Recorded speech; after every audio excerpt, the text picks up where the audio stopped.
Hello aspirants. UPSC CSC preliminary examination के मद्देनज़र मैंने पीटी स्ट्रेटेजी नाम से एक वीडियो बनाया हुआ है। उस वीडियो में समयाभाव में मैंने सारी बातें संक्षेप में आपके सामने रखी हैं। इतना पर्याप्त है कि अगर आप देखेंगे तो सारा कुछ समझते हुए उसका आप लाभ ले लेंगे। फिर भी कभी कभी कुछ बातें ऐसी भी होती हैं कि बहुत सारे स्टूडेंट्स के रीच में नहीं आ पाती हैं या उसका और भी कुछ डिटेल चाहिए होता है, जिसके दृष्टिकोण से मैंने देखा कि उसमें जो आंसर का पैटर्न होता है उस पर कुछ और भी आपको बताना ज़रूरी है।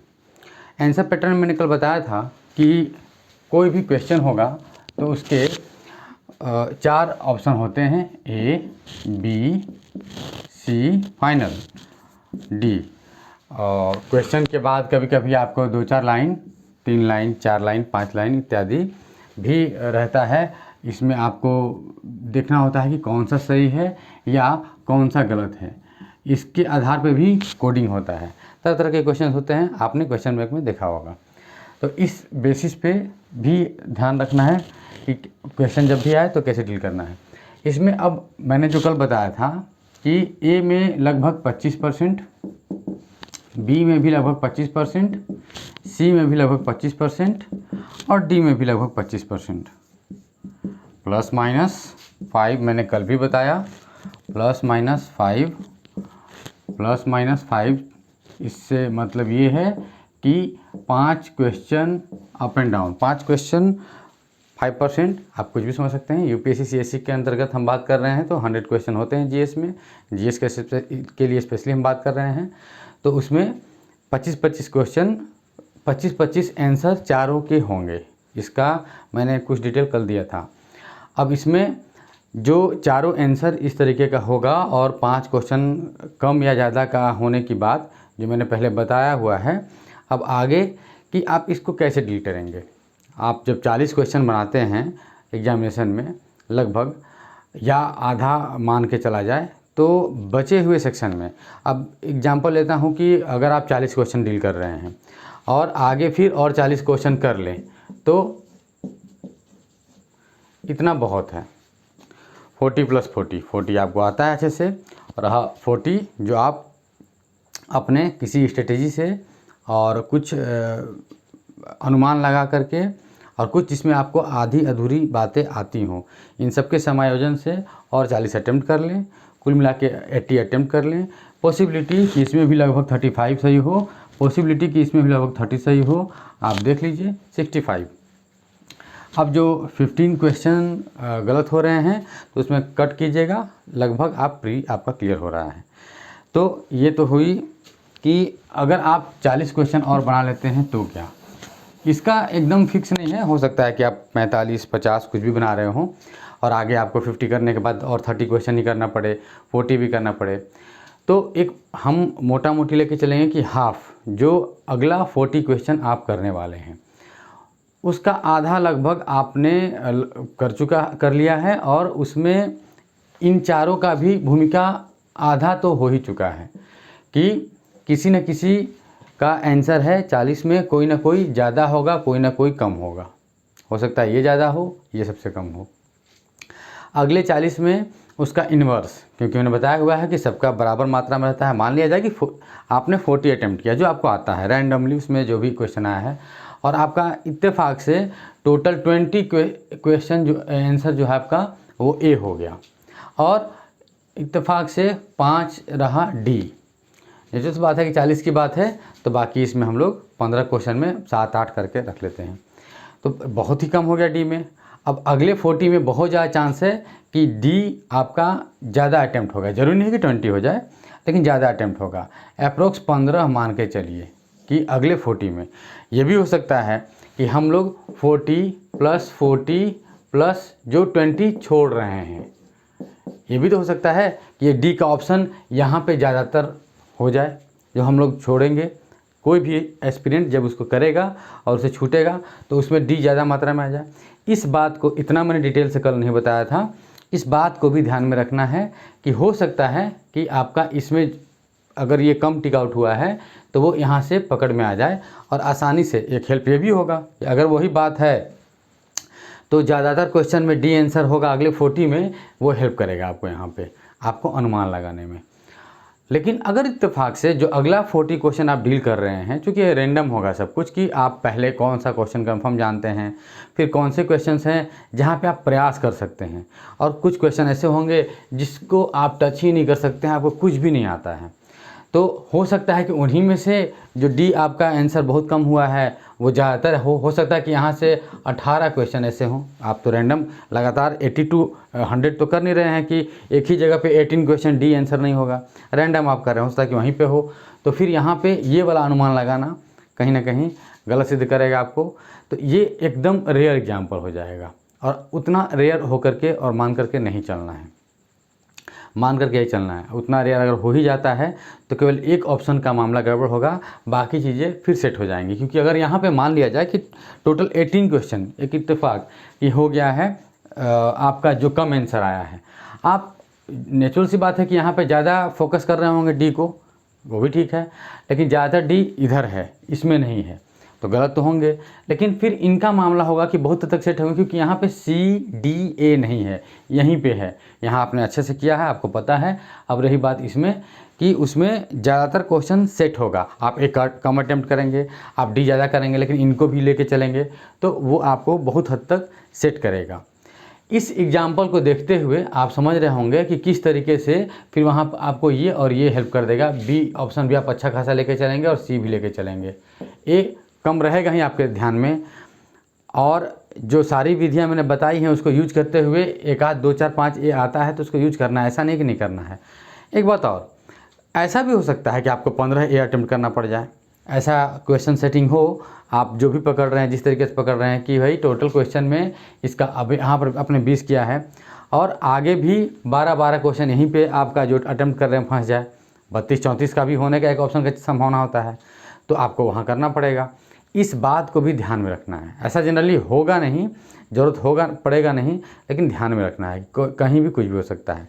उसी ध्यान को रखने के लिए मैंने बताया था कि आप जो क्या किन किन क्वेश्चन का क्या मतलब निकलता है, क्या संभावनाएं हैं और क्या नहीं हैं, इस पे फोकस करिए, इसके थ्रू आगे बढ़िए। अब इसमें कुल मिलाकर समझ में आ चुका है कि कैसे इसका यूज होगा, कैसे इसका यूज होगा, कैसे अगर हमारा आंसर ज़्यादातर ये रहा, हम एक पैटर्न पर मान के चलेंगे, तब जाके इन प्रोबेबिलिटीज़ को समझ पाएंगे कि क्या क्या कैसे कैसे हो सकता है। बार बार अगर उलझाया जाए कि मान लिया जाए इसमें ज़्यादा है इसमें ज़्यादा है, तो दिक्कत आएगी। ये तो क्लियर हो चुका है। इसके बाद सारे के सारे कोडिंग में देखना होता है कि कई एक बार किस तरीके का क्वेश्चन आता है, क्या क्या पैटर्न होता है। कल मैंने हिंट किया था आपको थोड़ा कि मान लिया जाए कि कोई भी ए बी सी डी इस तरीके का लगातार क्वेश्चंस के आपके एग्जामिनेशन में गोले आते हैं, और इसमें आपको ये बनाने के पीछे कारण है कि किस तरीके से आपका पैटर्न आएगा नॉर्मली, और इस पैटर्न को समझना बहुत ज़रूरी है। इस पैटर्न को समझेंगे तो जो मैंने कल बताया हुआ था वो इस पैटर्न को काउंट करके चलते हुए, और फिर यहाँ पे एक और ये 3-4 चीज़, मतलब नेक्स्ट 40 क्वेश्चन के लिए ये 3-4 चीज़ों पे फोकस करके एक साथ दिमाग अपना सेट करके लगाए हुए चलेंगे। अभी भी आप प्रैक्टिस कर लीजिए, अभी भी आपके पास समय है, मोर देन 10 डेज़, और लगातार कुछ नए सेट्स को, बहुत पुराने सेट अगर मिल जाए जिनको आपने कभी टच नहीं किया है, तो वहाँ आपका थोड़ा सा अच्छा फ्लो आएगा। करंट अफेयर्स के क्वेश्चन को छोड़ दीजिएगा, और बहुत पुराने में आपको 150 क्वेश्चंस मिलेंगे, तो उसमें रीजनिंग होता है, मैथमेटिक्स होता है, करंट होता है, उनको छोड़िए, उनको हटाइए और बाकी पे आप फोकस करिए।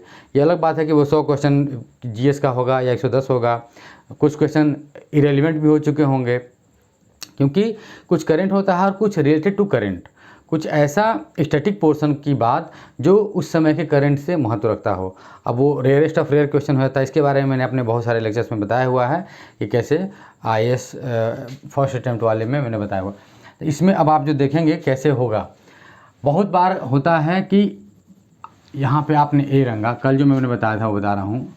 ये क्वेश्चन मान लीजिए 1 है, 2 है, 3 है, 4 है, 5 है, 6 है, 7 है, और भी क्वेश्चन हैं आगे।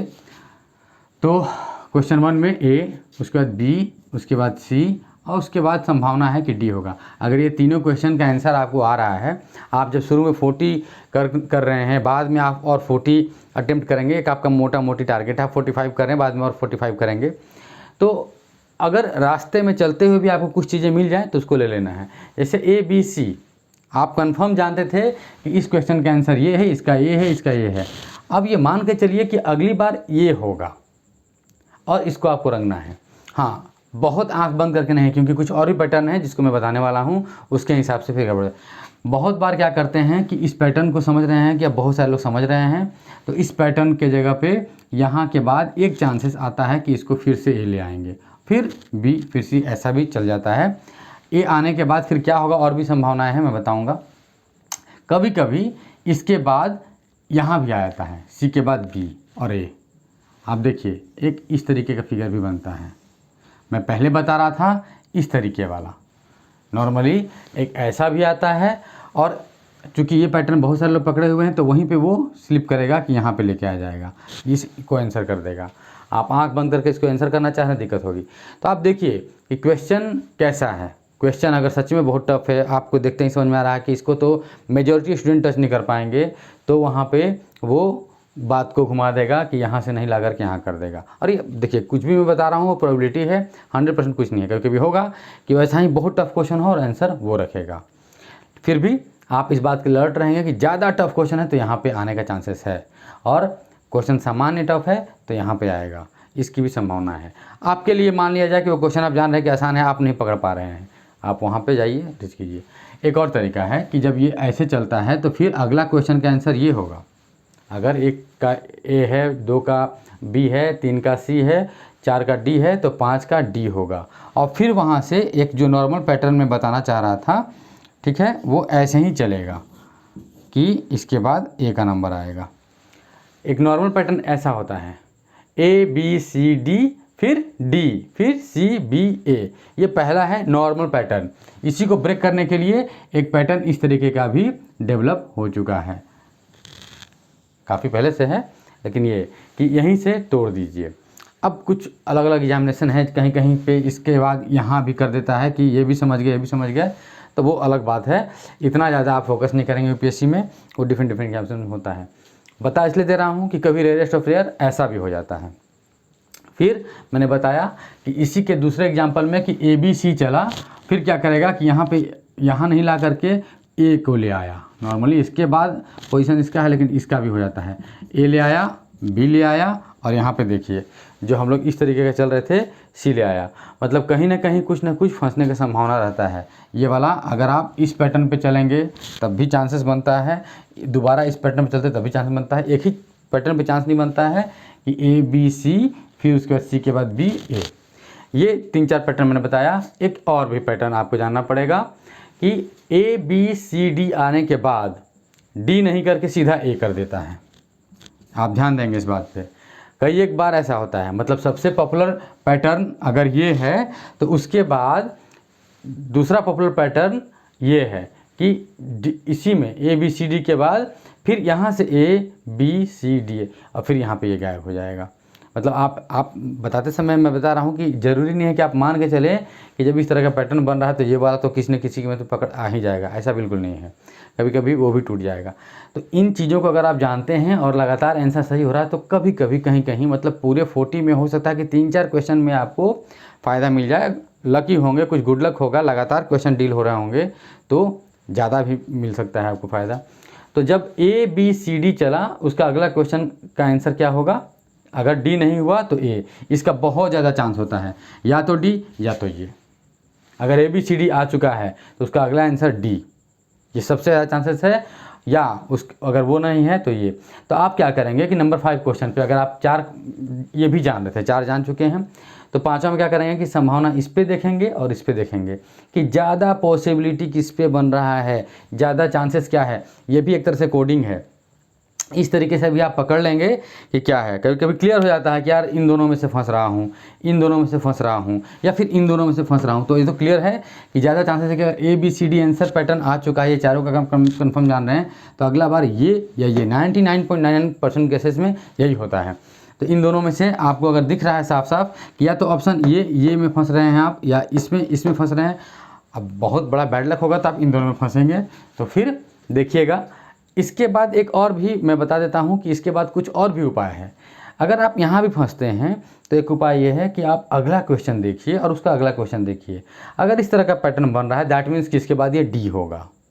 और अगर इस तरह का पैटर्न नहीं बन रहा है, 6 और 7, 5 में आप फंस चुके हैं कि ये दोनों का चांसेस है और यही दोनों में फंस रहा है मामला, ये क्लियर है कि ये दोनों आंसर नहीं है, ये या ये, तो आप क्या करेंगे, 6 और 7 को डील करेंगे। अगर ये पैटर्न आ गया तो मतलब यहाँ पे डी होगा, आराम से रंग लीजिए, कोई टेंशन नहीं लीजिए। और अगर ये पैटर्न नहीं आता है तो चांसेस है कि आंसर ए होगा। हो सकता है कि पैटर्न आपको ये वाला मिल जाए, अगर ये पैटर्न मिल गया तो क्लियर हो गया कि चांसेस वो ऑप्शन अगला ए है। ये तरीका है। कभी कभी ये होगा कि ये पैटर्न नहीं मिलता है क्योंकि ए बी सी डी चला तो फिर ए आया, तो उसके बाद भी कभी कभी ए आ जाता है, ये आप ध्यान रखेंगे। अगर ए आ रहा है तब भी चांसेस है इसका होने का ज़्यादा, ऐसा नहीं कि इसका नहीं होगा। कभी कभी ए बी सी डी करने के बाद डी के बाद फिर डी आएगा और फिर ए पे जंप ले लेगा, ये भी होता है। मैं लगभग सारे इसके आंसर के पैटर्न को आपको लगभग टच करा रहा हूँ कि कभी कभी ये भी होता है। मतलब ए बी सी डी के बाद ए हुआ तब भी आंसर अगला बार में ए होगा, ए बी सी डी के बाद अगर डी हुआ तब भी इसका चांसेस है, ऐसा नहीं है कि नहीं है। हर तरह के पैटर्न को लेके चला जाता है, लेकिन मैं फर्स्ट, सेकेंड, थर्ड इस तरह के बता रहा हूँ कि कौन सा पैटर्न कब आएगा, कैसे आएगा। एक पैटर्न और है जो यहीं पे मैंने आपको दिखा दिया, इस तरीके का भी चलता है। ए बी सी डी आया, डी के बाद फिर आंसर डी आया, ओके। पैटर्न ऐसा मैंने बताया कि होता भी है, ए बी सी डी फिर डी। अब लगातार 2 डी हो गए, अगला आंसर क्या करेगा, वो ए एंड ए, इसका भी चांसेस बहुत ज़्यादा। अगर ए बी सी डी के बाद फिर डी आया तो आप मान के चलिए कि 99.99% है कि फिर उसके बाद ए और ए कंसिस्टेंटली 2 बार आंसर होंगे। और ये इन चीज़ों को मान के आपके चलने से फ़ायदा ये होगा कि अगर आपको आंसर दिख रहा है कि किसी भी एक ऑप्शन और इसमें, तो आप इसको टच कर लीजिए। किसी भी एक ऑप्शन हो और इसमें 2 में एक कन्फ्यूजन है, अगर आपको लगता है कि नहीं इन 2 में कन्फ्यूजन है, ये है ही नहीं, तो फिर टच मत कीजिए। यहाँ भी अगर लगता है कि इन दोनों में एक आंसर है, ये है ही नहीं, तो बिल्कुल टच मत कीजिए। अगर आप ज़्यादा कंफर्म हो इन चीज़ों के लिए, ज़्यादा कंफर्म हो कि ये आंसर नहीं है, क्योंकि ज़रूरी नहीं है कि ए बी सी डी चलेगा फिर डी चलेगा तो इसको करेगा ही करेगा। 99.99% केसेस में ये होता है, बट ये भी हो सकता है कि डी फिर डी, बिल्कुल ऐसा हो सकता है। कभी कभी लगातार आप देखते हो किसी भी ऑप्शन में बी सी, लगातार 4 भी सी हो सकते हैं, बी हो सकते हैं, डी हो सकते हैं, कुछ भी हो सकता है। लेकिन वो कभी कभी पैटर्न पकड़ाने पे ही आएगा कि आप कोई आंसर आप कर रहे हो, मान लें क्वेश्चन नंबर 4 सी आपने किया, 5 सी किया और 7 सी किया, तो चांसेस है कि ये भी सी होगा। इसमें भी कभी कभी सी ए सी ऐसा भी होता है, सी डी सी ऐसा भी होता है। तो इन सारे पैटर्न्स को देखते हुए, अगर इन सारे, इसके अलावा और भी कुछ पैटर्न्स हैं, मैंने बताया ही कि डी ए, अगर ए आता है तो अगला बार डी आता है, इसके भी चांसेस होते हैं। तो इन पैटर्न्स को सारे में लगभग, हाँ एक चीज़ और इसी से रिलेटेड है, जस्ट उल्टा है कि अगर क्वेश्चन नंबर ए का आंसर है डी, क्वेश्चन नंबर 1 का आंसर है डी, 2 का है सी, 3 का है बी, तो 4 का ए होगा। तो इस तरीके से ये चलेगा और फिर इस तरीके से ये चलेगा, सेम जो ऐसे था एक पैटर्न, ये और ये, इस तरह से यहाँ पे ऐसा चलेगा। इसमें भी सेम केस आप जैसे उधर से चल रहे थे, इसमें भी अप्लाई कीजिए कि ए बी सी डी होता है तो इसके बाद फिर डी सी बी ए होता है, तो अगला बार फिर चांस है इसका होने का आंसर। और अगर ये नहीं होता है तो फिर इसका चांसेस होता है। एक चांसेस और भी है, जैसे वहाँ चल रहे थे हम लोग कि ए बी सी डी आया तो फिर इसके बाद डी होगा। हाँ, डी होने के बाद डी भी हो सकता है और डी होने के बाद फिर से एक ऐसा पैटर्न चल सकता है, D C B A again D C B A. ये इस केस में भी होता है, A B C D again A B C D, मैंने पहले भी बताया हुआ है। तो जिस तरीके से मैं इसको डील कर रहा था कि कभी यहाँ पर टर्न ले लेगा, तो ये भी कभी कभी यहाँ आने के बाद यहाँ टर्न ले लेगा, और इस टर्न के बाद कैसे यहाँ तक आता था तो यहाँ से आने के बाद ये भी जा सकता है। इन सारे केसेस को अगर आप गौर से रीड करेंगे, 2 4 5 8 10 सेट बनाइए, तो इसके हेल्प से भी आपके आंसर करते हुए 40 क्वेश्चन के दरमियान, एक बार बार मैं बोल रहा हूँ, 40 हो, 45 हो, 50 हो, 35 हो, 30 हो, कुछ भी हो आप कर रहे हो, रैंडम कर रहे हैं, तो आप कहीं पे 2 क्वेश्चन डील किए, नंबर 1 नंबर 2, फिर 5 6, फिर वो, तो उसमें चांसेस कम है। इसमें भी कभी कभी लाभ मिल जाता है कि आप 1 2 किए रैंडमली, 1 3 आपसे छूट गया, आप देखिए अब नहीं हो पाएगा, छोड़िए, तो 4 5 कर लिए ऑटोमेटिकली। अगर 4 5 6 कर लिए, तो लगातार अगर 8 या 5 6 क्वेश्चन कर रहे हैं, बीच में एक छूट रहा है, तो उसका पैटर्न आसानी से इस वाले पैटर्न के तहत आप पकड़ सकते हैं। 2 भी छूटेगा तो भी चांसेस है कि 1 2 आपने किया, 3 4 छूट गया और 5 6 है, तो भी चांसेस है कि वो पैटर्न पकड़ में आएगा। हाँ, एक बात ध्यान रखिएगा कि अगर आपको लग रहा है क्वेश्चन करते हुए कि पैटर्न पकड़ में आ रहा है, तो आंख बंद करके भर मत दीजिए। अगर मान लिया जाए कि क्वेश्चन नंबर 1 का ए आंसर है, फिर उसका बी आंसर है, और आप 3 4 छोड़ दिए, फिर यहाँ पे अगर आपको डी और ये मिलता है, तो ये ज़रूरी नहीं है कि ये यहाँ पे आया ही होगा। ये भी हो सकता है कि यहाँ के बाद यहाँ आया, फिर यहाँ आया, फिर यहाँ आया, और ये वाला पकड़ लिया फिर पैटर्न। ये टोके ए बी, उसके बाद फिर ए और फिर पैटर्न ये वाला। तो आपको हर जगह पे अलर्ट रहना है कि कोई भी पैटर्न हो सकता है। अब आप कहेंगे इतने सारे पैटर्न के चेंजेस होने की संभावना है, तो इसका क्या लाभ? बिल्कुल लाभ है कि अगर आपको जब भी 1 2 बनाया आपने, फिर 3 4 छूट गया है, फिर 5 6 आपने बनाया, तो 3 4 में आपको यहाँ पे एक बहुत ही ज़्यादा क्लियर मैसेज मिलेगा अगर आप इस पैटर्न पे देख रहे हो लगातार।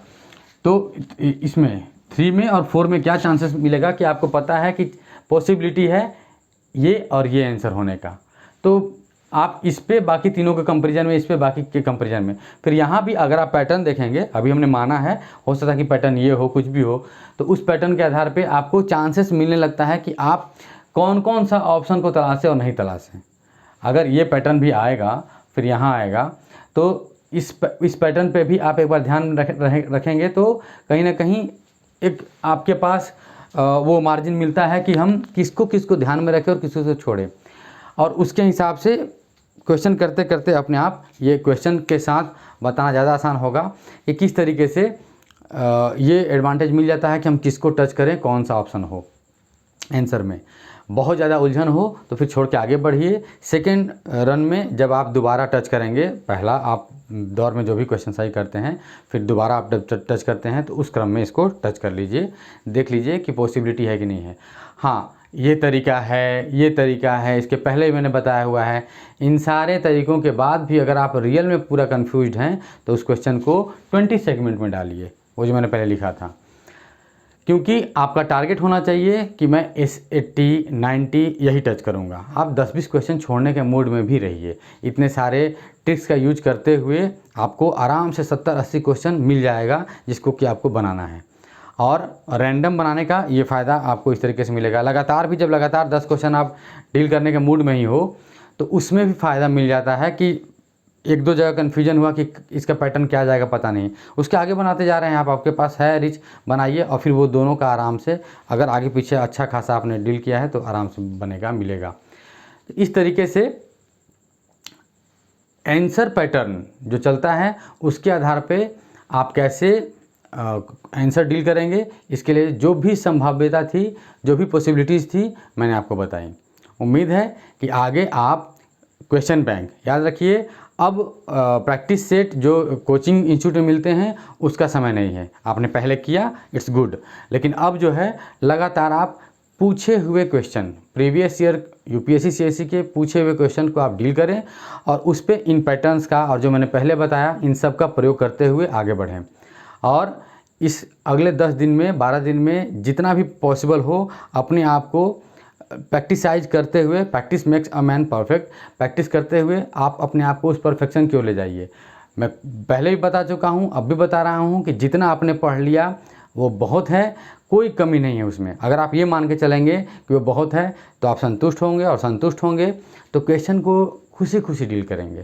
क्वेश्चन को डील करने में जितना भी बाकी इक्विपमेंट्स लगाने हैं इस तरीके के, वो लगा पाएंगे कामयाबी से, और आपका काम बनेगा। जो मैंने पहले भी एग्जांपल दिया था कि जब भी आपकी तैयारी कम होती थी और आपको एग्ज़ाम दिए हुए होते थे दे रहे होते थे, तो उस समय आप ज़्यादा अच्छा आंसर कर रहे होते थे इन कंपैरिजन कि बहुत सारा मटेरियल पढ़ के गए और एग्ज़ाम दिए तो वहाँ पर जितना पढ़ा उतना हुआ या उससे कम भी हो गया। कारण है प्रेशर। अपने आप को हमेशा दोषी मानना कि मैं कम पढ़ा हूँ, कम पढ़ा हूँ, कम पढ़ा हूँ।